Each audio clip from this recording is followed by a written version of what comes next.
Good morning and welcome to the little apartment on the prairie.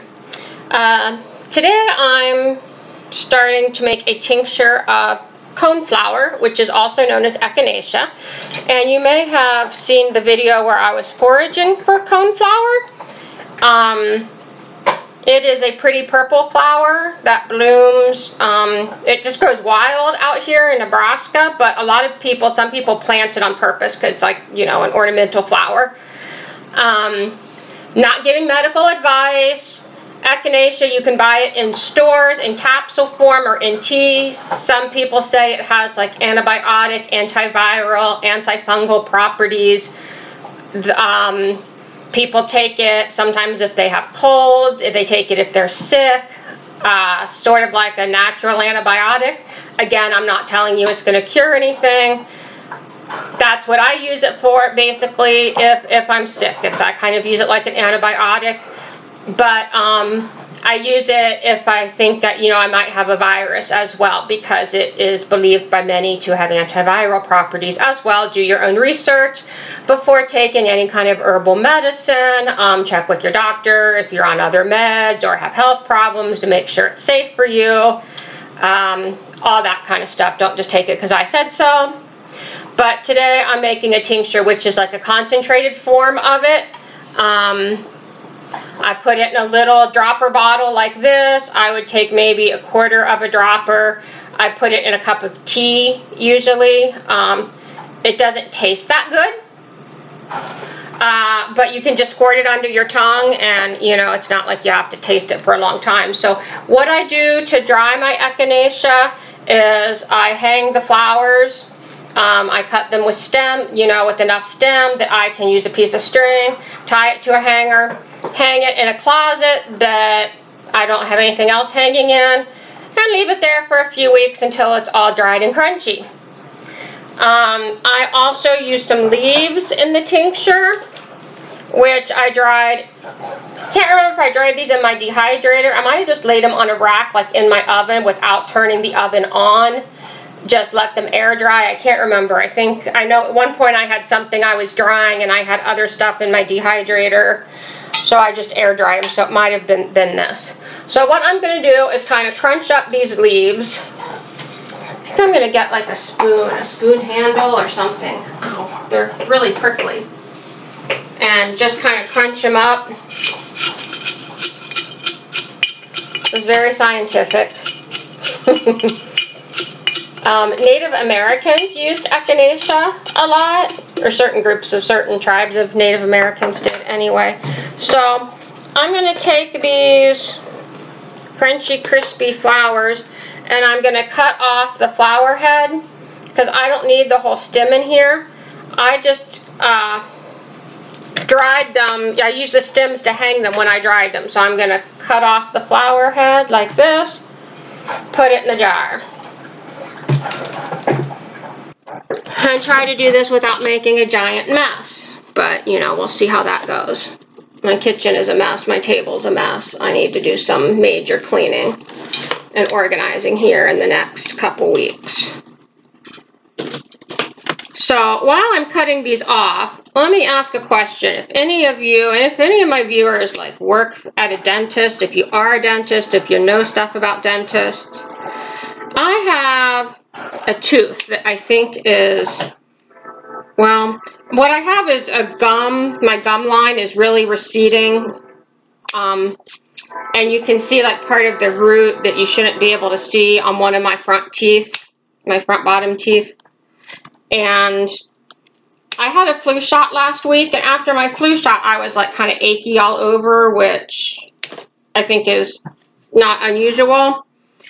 Well, after a couple days, that achiness went away, but except I was achy, like my face was achy, my mouth was achy, which seemed like a weird place to be achy, but I was achy all over.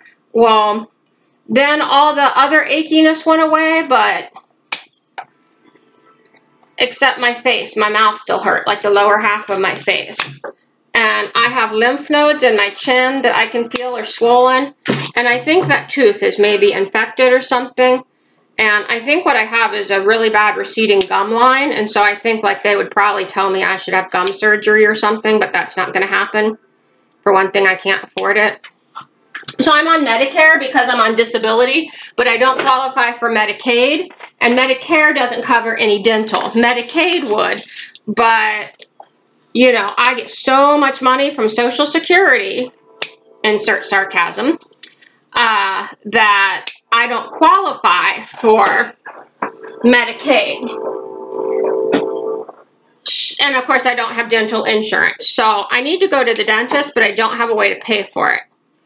And I called, there's a couple places in Lincoln, which is about an hour from me, that are supposed to do dental stuff on a sliding scale for people if you're low income. Well, they're not taking new patients right now because of the pandemic. And so I asked them, you know, well, what should I do? Because, you know, I'm in pain. And maybe this tooth needs to be pulled, or I don't know what. But, you know, I think there's an infection because I've got swollen lymph nodes. You know, so what should I do? And they're like, sorry, we don't know what to tell you. So if anyone has, you know, any advice, I'd like to hear it. I might call my regular doctor and see if they'll give me like antibiotics, but I'm kind of thinking they're going to tell me, well, you need to go to the dentist, which, you know, I know, but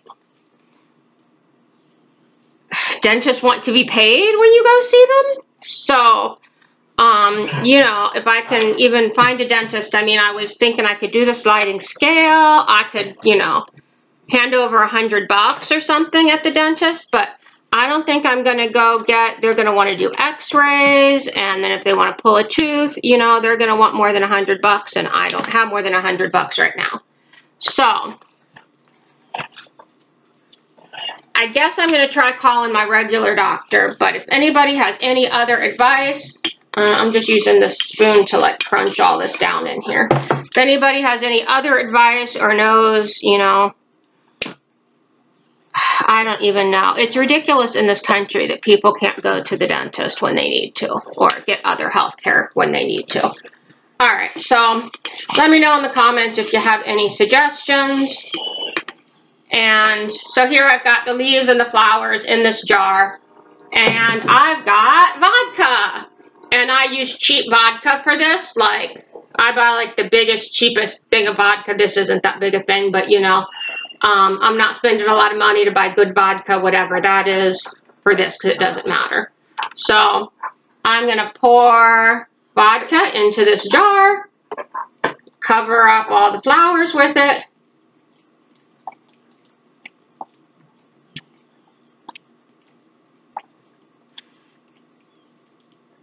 And then what I'm going to do is let it sit for about 6 weeks or so. After which I will strain out all the bits. I'm going to have barely enough vodka to cover this up, or not even quite. I might have to crunch up the flowers a little more. Okay, so yeah, I could use just a little more vodka, but I'm out. Okay, let's see if I can crunch those flowers up more, so get them down so they're all covered. I'm going to let it sit for 6 weeks, 8 weeks, something like that. It can sit as, you know, longer, it doesn't really matter. And then I'll strain out all the bits, put it in the little dropper bottle. So if you take this, you are getting a small amount of alcohol, but it's a very small amount. I mean, like, you know, I might put like 8 drops, you know, take 8 drops or something if I'm not feeling well. So it's not like you're getting drunk on it. If you put it in like a cup of hot tea, then you're actually not getting, like, the alcohol burns off, but you're still getting the plant extract. So you can do that. I'm going to write with a Sharpie on the top that this is coneflower and vodka, and put the date so I remember what it is. And I'll just shake it up. I'm going to stick it in my pantry where it's dark and cool, and I'll shake it up whenever I happen to see it in there and think about it. And it'll sit for 6 to 8 weeks, and then we'll strain it and we'll have coneflower tincture. Alright, that's it for today. Don't forget to give this video a thumbs up. Subscribe if you haven't. Let me know in the comments what you know about dental problems, and everybody have a good day. I hope your teeth don't hurt.